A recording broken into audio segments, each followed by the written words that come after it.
changing your life one story at a time. This is the Chicken Soup for the Soul podcast with Editor-in-Chief Amy Newmark.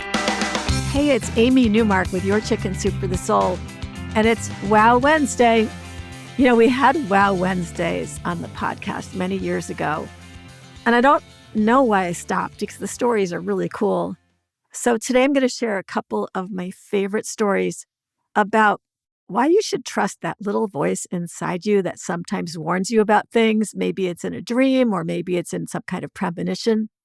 And these stories today are from a great book that we made about dreams and premonitions. It's amazing how often we see stories like this about dreams and premonitions and gut feelings that end up being life-changing and life-saving, like today's stories in which people were actually saved from being the victims of major crimes that could have resulted in them being shot. So the first story is by Gail Small. It's called Banking on My Inner Voice. This is really incredible. It starts in Sweden. She had just checked into a hotel in Stockholm after arriving from Los Angeles. So she was exhausted because that is a very long trip. But after she dropped off her stuff in her room and she freshened up, she realized she needed to go back down to the lobby because there was a bank right next door and she needed to change some US dollars into Swedish krona. So despite her exhaustion and the fact that she was on a high floor of the hotel, for some reason, a little voice in her head told her to take the stairs down instead of the elevator, which meant it took her a really long time to get all the way down. But when she did, she entered the hotel lobby and the place was in an uproar. It turned out that the bank next door, the one that she was going to change her money, the one that she would have been in already if she hadn't taken the stairs down instead of the elevator, that bank had just been robbed. And interestingly, this turned out to be one of the most famous bank robberies in history. It was the bank robbery that coined that term you've probably heard, Stockholm Syndrome, because the hostages that the bank robbers took started to side with the bank robbers during the 6 days that they were locked inside with them during the negotiations.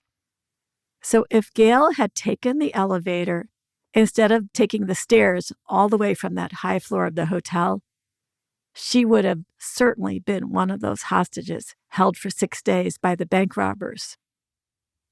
Well, then, years later, the same thing happened again. Gail was refinancing her mortgage, and she needed to take all the paperwork to the bank after she finished at the mortgage broker's office. So she threw this thick packet of documents beside her on the front seat of the car, and she drove to the bank. But as she was pulling into the bank's driveway, she had another feeling. She had this foreboding feeling, and she knew it was silly.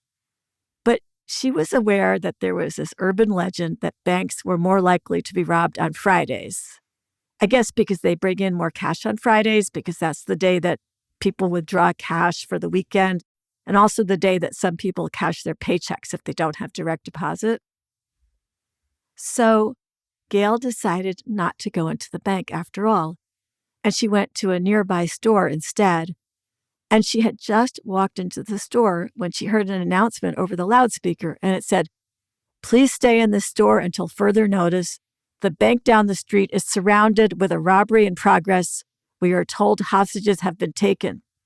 And then she heard this alarm ringing and she heard sirens approaching. And those bank robbers took hostages too, and some of them ended up being hospitalized, and one suffered a major breakdown. And Gail says, that could have been me. So that was the second bank robbery that she avoided. And then it happened a third time. She was rushing out of Starbucks. She was trying to get to her bank a few doors away before it closed. She was going on another overseas trip, and she was going to the bank to order foreign currency ahead so that she could take it with her. And just as she was leaving Starbucks, she heard someone call her name, and it was someone she hadn't seen in years, a former colleague. So something told Gail to just blow off the bank and sit down and talk to this woman instead. And then minutes later, there was another announcement. Her bank, which shared a parking lot with the Starbucks, was being robbed. And again, she heard the alarm and the approaching sirens. So over the many years I've been doing this podcast, I think it's 9 years, I've shared a lot of stories with you about how there's nothing wrong with listening to your gut feelings, even if they cause you sometimes to do things that might be a little silly or embarrassing. And we put an inspirational quote at the top of Gail's story that goes with this. The quote is by Veronika Tugaleva, and it says, "Our inner wisdom is persistent but quiet. It will always whisper, but it will never stop knocking at your door." All right, we have another story about having the courage to act on your premonitions or on your dreams. And in this story, our heroine, Cheryl Elise, hears her daughter shouting, "Uncle Reese is dead! Uncle Reese is dead!" And then Cheryl wakes up and realizes that it was a dream, and it's 6 a.m. and her alarm clock has just gone off. She couldn't understand why she would have imagined that her brother Reese was dead, but she shrugged it off and she went to work. And then the next night, she heard the same thing. She heard her daughter yelling, "Uncle Reese is dead! Uncle Reese is dead!" And she woke up in a panic this time, and the alarm clock hadn't gone off. And also this time there was more. She had this vision of her brother lying in some kind of black void with red on his chest, and she assumed that the red was blood. And she said it didn't feel like a dream. It just felt way too real. She felt this urgent need to call her brother. But then she thought, oh, he's just going to think I'm crazy. But then she thought, I'm going to call him anyway. Because what if something did happen to him and I hadn't warned him? I would never forgive myself. So she called him at work, and she was pretty upset. And she told him about her dream or vision or premonition or whatever it was. And she knew that her brother was always trying to be the hero at work. He was the head of the produce department at a supermarket, and he was always catching shoplifters. And sometimes he had kind of close calls with the people he caught. Cheryl thought her brother was more like a stuntman or a police officer than the head of the produce department, and she worried that he was taking undue risks. She had already said to him, don't be a hero. Don't try to be a hero the next time you try to stop a crime in the store. Think about your wife and your 3 daughters before you do anything rash. But she spent the rest of the day worrying about her brother Reese, even though she had warned him. That image in her dream had just been so real, with him lying there with blood on his chest. She was really upset, and even though she had warned him, she called him again that evening just to make sure he was okay. And he didn't want to talk, which was weird, and she said, "Why aren't you talking? Did something happen?" And then he reluctantly told her, yeah, something had happened. He had heard a commotion at the front of the store that day, and he had quickly started off in the direction of the noise. But then he had remembered his sister's phone call and her warning. So he stopped himself from rushing toward the commotion, and he proceeded more cautiously, and he snuck around and he saw the checkout counter, and he saw a man with something shiny in his hand.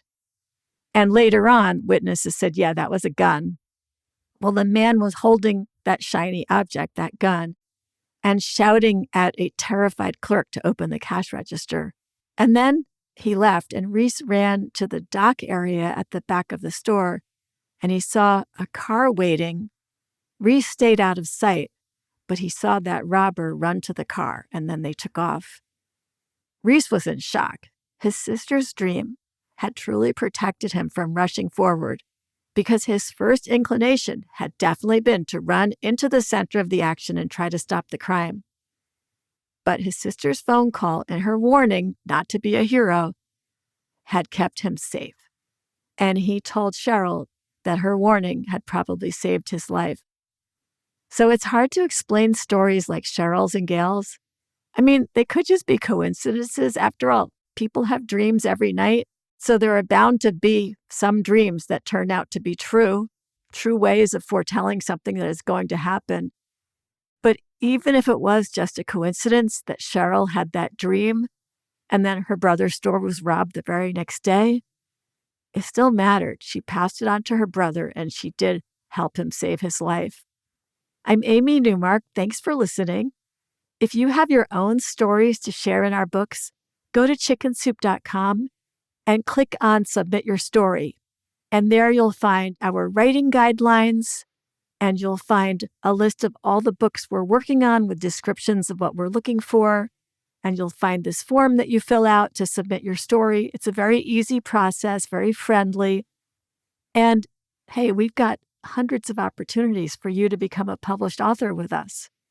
Also, if you want to read a free Chicken Soup for the Soul story every day, which will give you a better sense of the kinds of stories we publish, plus you get a free story every day, just click on free stories when you're at chickensoup.com. And you can get one every day, or you can get a story weekly, and we also have special topics you can choose from. And please come back next Wednesday for another couple of these wow stories, and then come back this week for our next episode for a couple more fun stories from our new dog book. The next episode is going to be called My Dog, the Juvenile Delinquent.